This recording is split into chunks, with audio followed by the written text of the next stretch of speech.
Hi, this is Jack Stanley, and I wanted to talk about the recording studios in a little bit more detail than I have so far. Now, I have talked in respects to how some recordings were made. I've talked about techniques and various things that people have done, but I haven't really talked about the work that went into preparing a recording in its total fashion as you would hear it. Now, a couple of things to mention to you. First off, if we look at the history of early acoustic recording, and we go right to its very beginnings, let's go to the North American and early graphophone recordings. These were done on a somewhat amateurish scale. Recording engineers, performers, everything was on an amateurish scale. And things were done quickly and quite simply. It isn't until we get into the 20th century that we start getting into what we might call a somewhat modern recording studio.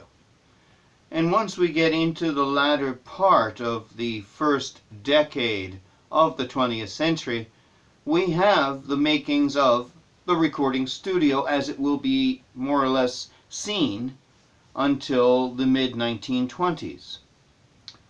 Now, a couple of things that are very, very important. You have to remember that when a recording is made, an acoustic recording that is, that there's an awful lot of preparation that has to be done. First off, the artist has to have all the music, or the artists have to have all the music. The people who will be playing in the orchestra have to have all the music. They have to be all prepared. They need to be practicing and ready for when they gather to make the recording. Now, Victor had its own orchestra. Columbia did as well, but they also had a lot of studio musicians that they would bring in on special occasions depending on what was needed.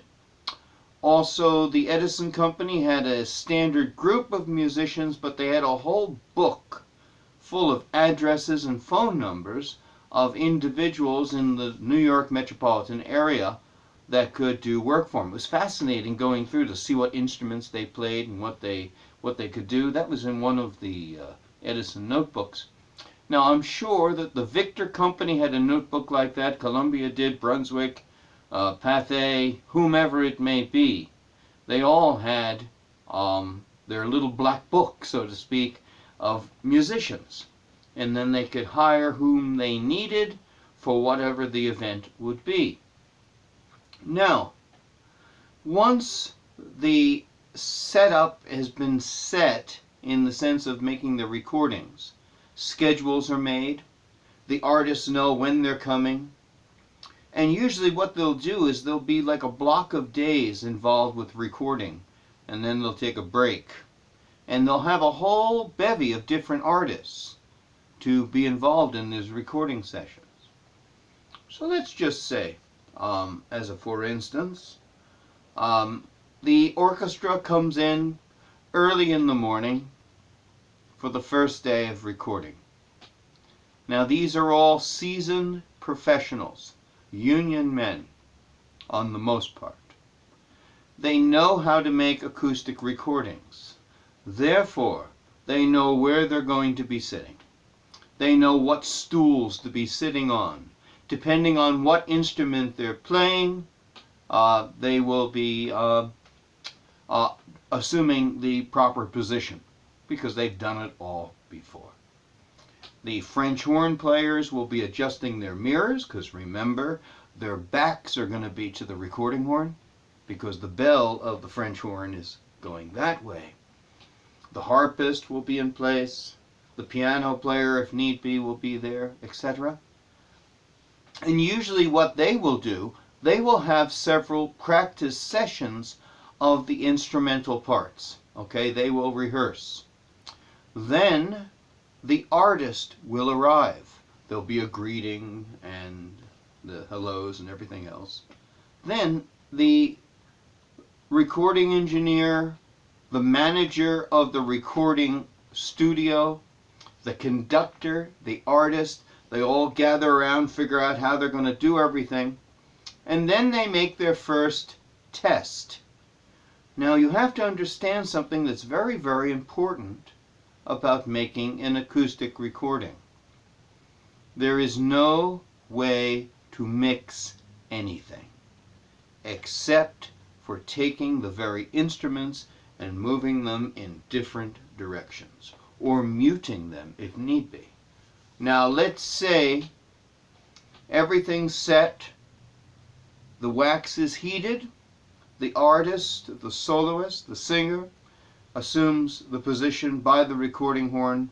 The larger horns below the singer, which will be on both sides usually of the singer, will be set up to record the orchestra. And then they make their first test.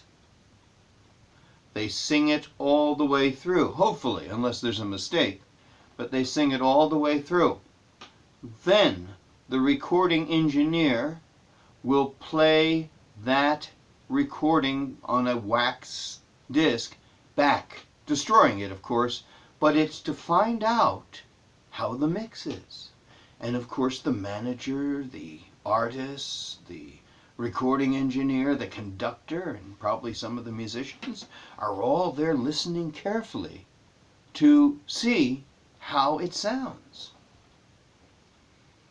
And after they play it, they'll say, you know, Harry, you know, the flutes are too loud. Can you put them back a little bit? Okay, so they move the flutes. The harp we can't hear well enough. Bring it up just a little bit. The Stroh violins, back a little bit. Bass, up a little bit. And then they will do the whole process again and make a wax test recording. Then they will gather again, listen, and say, okay, that's good, but the flutes is still a problem, and they have to move them again. And then they will do a third wax test recording. This is not necessarily what happens every time. It might work the first time. It might not work until the 10th time in some cases. So they do that, and they finally come to an agreement and say, okay, we're happy with the sound. Then they get together and they make their first take.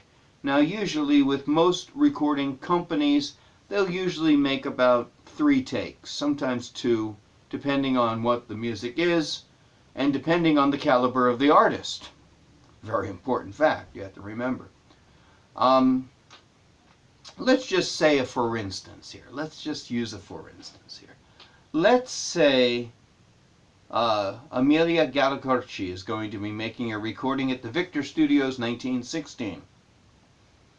Now, of course, the orchestra had arrived. They've rehearsed. They're set to a degree. She will come in. Everyone will do their welcoming, as it were. And then they'll get to business.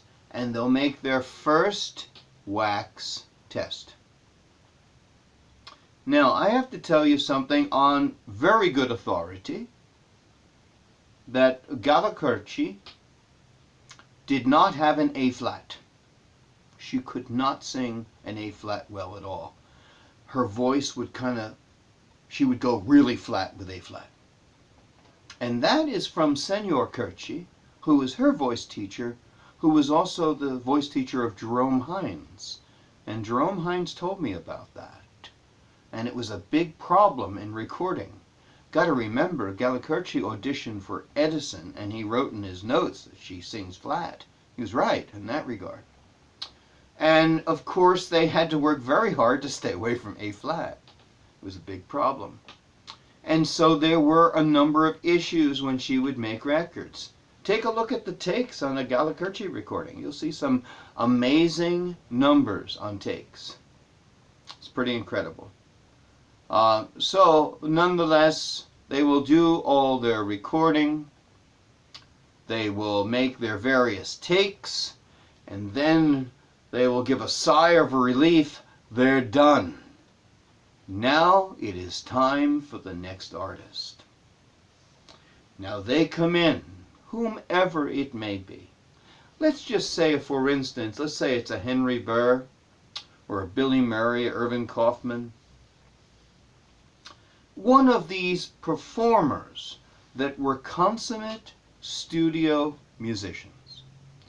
Now in the case of like a Henry Burr, he would come into the studio, he had his music down, the orchestra had their music down, they would do one test, it was usually fine, he would make his 2 or 3 takes, and then he was out the door.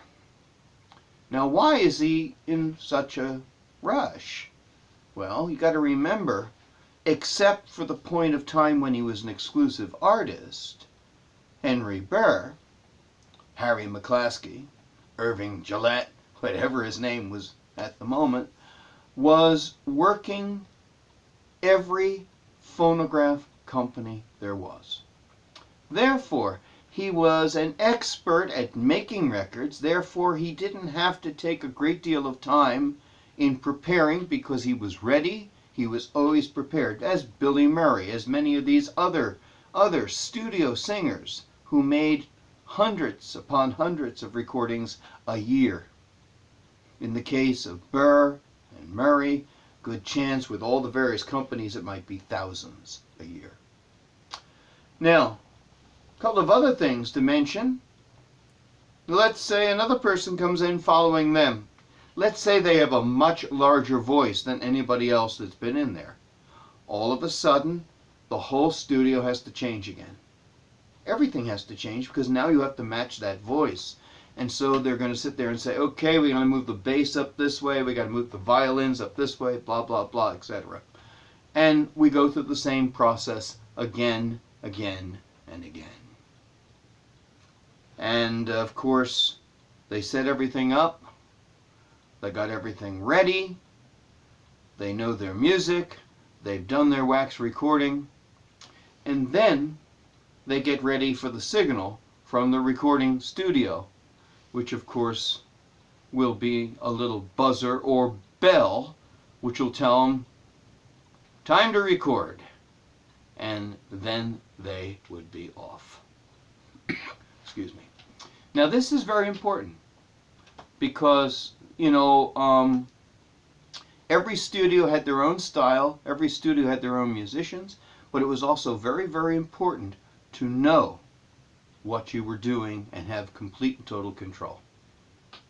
So at the sound of that buzzer or bell, it was time to make your record, and everybody was ready and on the mark. Sounds like we're getting hail here or something and hitting the roof. Oh, there's the bell. It's time to make our recording. Okay. Now, a couple of other things to mention to you about these studios. These recording people were all union people, and so there were issues that took place with their recordings. Weather had a profound effect upon the recording. What would be a perfect combination of an orchestra for one recording session one day, the following day will be totally rotten. And the reason for that is atmospheric pressure. The weather would change. And acoustic recording was a slave to weather conditions. And so I know, for instance, it's interesting, I found some notes that were written by Edison that he went into the studios because he was getting annoyed about all the various rehearsals and it was costing lots of money. And so he had every one of the chairs that were used by the musicians in the recording studio just basically glued into place. And they made fantastic recordings. The following day they were terrible. Everything had changed and they had to move everything around. It's pretty interesting when you think about that. So Victor had its studio, its style, its rules. Columbia did. Columbia had more bass in their recordings. They had trouble with some of the highs on their recording. They also had trouble recording some voices. You know, I'm thinking of Nordica, who recorded for Columbia. They didn't know what to do with her. Her voice was big, and they kind of put her so far away from the recording horn. Her recordings are kind of frightful in many respects.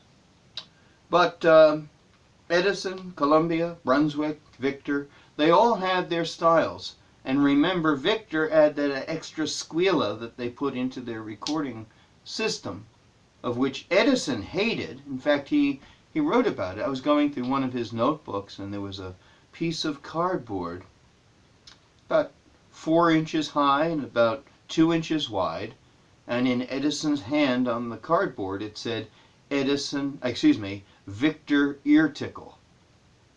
And he wrote in his notes that he used that to cover up his ear when he was listening to a Victor record, because he found them very sharp and wheezy.